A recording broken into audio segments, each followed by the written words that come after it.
Good morning, everyone.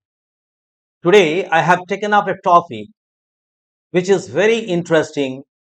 The topic will highlight as how to build great personalities. From the time immemorial to the ages, to the civilization, we have seen that great personalities have influenced our life considerably.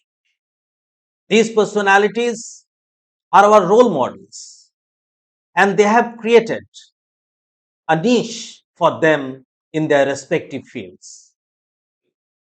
There have been so many theories on personality, but today I want to bring an analogy for explaining the theory of personality from the perspective of Milo. Rather, we can say that to understand personality well, to build personality well, we are going to use Milo's case study. Who was this Milo? Milo is a person of ancient Greece. During his boyhood days, Milo had a calf, and Milo in the morning used to lift that calf over his shoulder. And he continued this feat every day, consistently. As Milo grew and he became a young man, the calf became a full size bull in due course of time.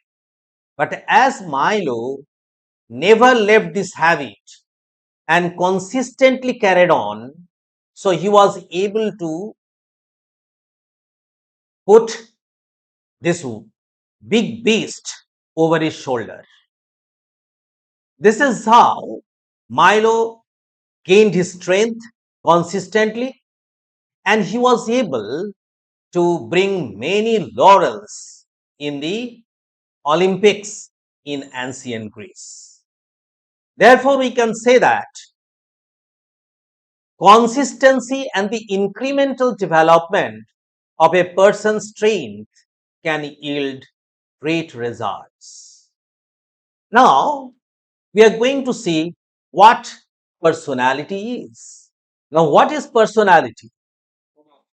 Personality refers to a person's distinctive patterns of thinking, feeling, and behaving.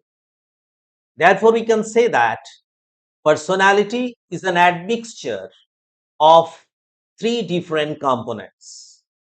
It is the thinking, the feeling, and behaving of a person.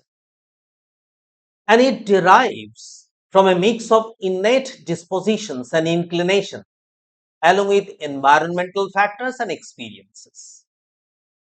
And these inclinations and dispositions are more commonly known as traits. So, traits are, in fact, the building blocks of personality. And this is relatively stable. Rather, we can say that traits reflect a stable way of thinking and behaving, and that make a person distinctly different from that of other person. Now, this big five trait taxonomy over which we are going to continue our discussion for the day, how that big five trait came into being. You know, there have been several independent researchers who have contributed significantly towards development of big five personality trait theory. And the first person in this was Gordon Alport and Henry Ortberg. They found out 4,500 such traits or characteristics in a human being that constitute a person's personality. And this is the story of 1936. In 1940, Raymond Cattell and his colleagues narrowed these 4,500 traits to only 16 traits. Thereafter, many independent researchers did extensive research on personality traits, and the names are Donald Fiske, Norman, Smith, Goldberg, McRae, and Costa. So they contributed significantly and made remarkable advancement in this field, and finally made only 5 personality traits. Today we know that these 5 personality traits are openness, conscientiousness, agreeableness, extroversion, and neuroticism. Let's see one by one what are all these 5 personality traits. The very first personality trait here is the openness.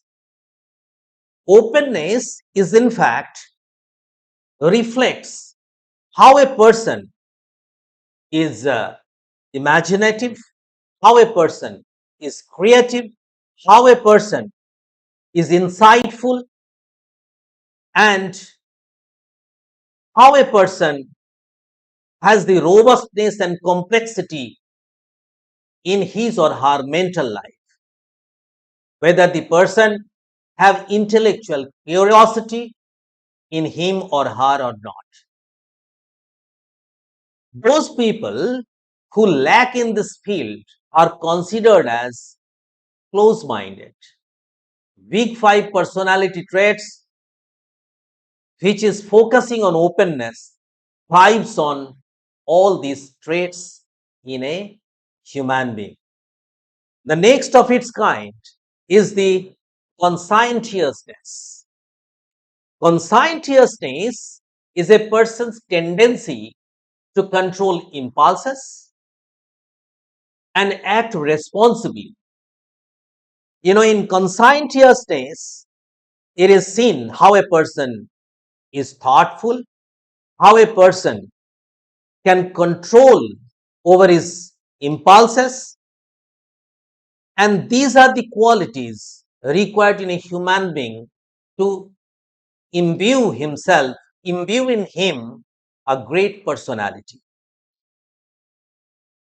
The next is the extroversion. Extroversion can also be said as extraversion. This is the level of energy, the excitement the person has in social interactions and in the outside world, and this thrives on sociability, the assertiveness of the person. So, this is the third personality trait from the big 5 personality traits. The next one here you can see is the agreeableness. What we understand by agreeableness? Agreeableness is a person's degree of positivity. Agreeableness is the helpfulness towards other people, such as respectfulness, compassion, altruism, trust, etc. How do we get along with others is the agreeableness. A person who is considerate, who is kind in his approach, is a person who would be considered as an agreeable person. So, if we are to develop on our personality, we must seriously look into these traits as well. The next one is the neuroticism. Neuroticism is a person's disposition to experience challenging emotional states, such as anxiety, depression, etc. A person who is devoid of anxiety, depression, emotional instability would be said that the person is actually not having this negative trait. Some personality researchers have even proposed a sixth major trait factor in addition to the big five personality trait, which is called honesty humility. This honesty humility reflects the degree to which people place themselves ahead of others. Now, these five personality traits which we have discussed here are of utmost importance. If a person has to build a very strong personality in him or her, the person must seriously work on these five different traits and can build a very impressive personality for himself or herself. You know, as I have said in the beginning of my class, that personality is very important to bring about success in every sphere of human endeavor, in every sphere of human activities. And the last, at the last, we are going to uh, going to conclude, and at the last, we are going to conclude from a very important quote from Stephen Covey. He said, just as we develop our physical muscles through overcoming opposition, such as lifting weights, we develop our character muscles by overcoming challenges and adversity. And this we have learned from the Milo's case. Thank you very much. That's all for the day.